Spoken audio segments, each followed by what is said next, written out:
When you really want to be social, but you have a lot of social anxiety, alcohol can feel like your new best friend. But sometimes it's less like your best friend and more like your frenemy.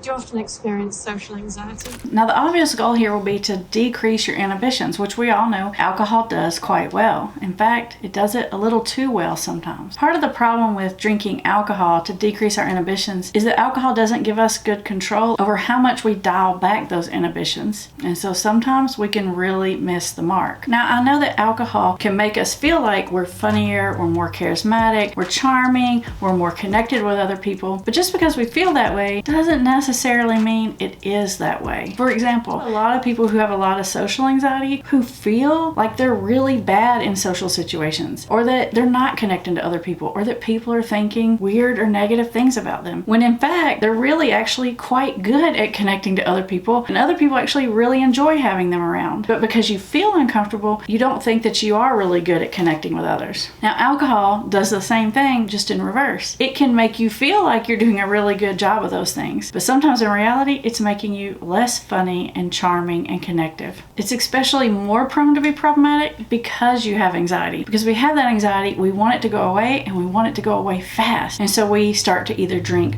really early before the social situation, or we start to drink quickly because we're trying to get that anxiety wall down to connect. And when that happens, sometimes it just hits you like a rock, and then the anxiety wall is gone, but it's all the way gone. We do need a little inhibition. We need a little filter in our lives. One of the other reasons alcohol can really bite you in the butt when you have anxiety is because of the rebound effect from alcohol. Now, most of us know that alcohol is a central nervous system depressant, which is what gives us that relaxed, calm, less anxious feeling. But our brain immediately tries to counteract that by producing more anxiety, anxious, uncomfortable feeling, which is why after the alcohol wears off, you feel more anxious, more keyed up, more uncomfortable. And to compound things even more, then you have to start thinking about, well, what did I do yesterday? What did I say? And all that social anxiety starts to kick back in even worse than it was before. And then you start analyzing everything you said or you did, and you start going over it. And in the worst case situation, you don't even remember what you say or you did. So you start looking at your phone and your social media to try to figure it out. And there's just nothing worse than that feeling of, what did I say and do last night? Even if you were more social and likable and all that stuff, you start to tell yourself, well, that was only the alcohol and that wasn't the real me, and so it doesn't count. And deep down inside, you still feel like you don't have those skills, or you can't be that way in your natural self. It's a terrible feeling. So if you're using alcohol to help you with your social anxiety, it's important to be very, very careful about it. Now, if you or someone you care about has already gotten yourself sort of trapped in this pattern of using alcohol to alleviate anxiety but ultimately feeling worse, you can find out more about what to do about it on my YouTube channel called Put the Shovel Down. Social anxiety. But your social anxiety Suffer from social anxiety. You can't talk about social anxiety to someone who has social anxiety.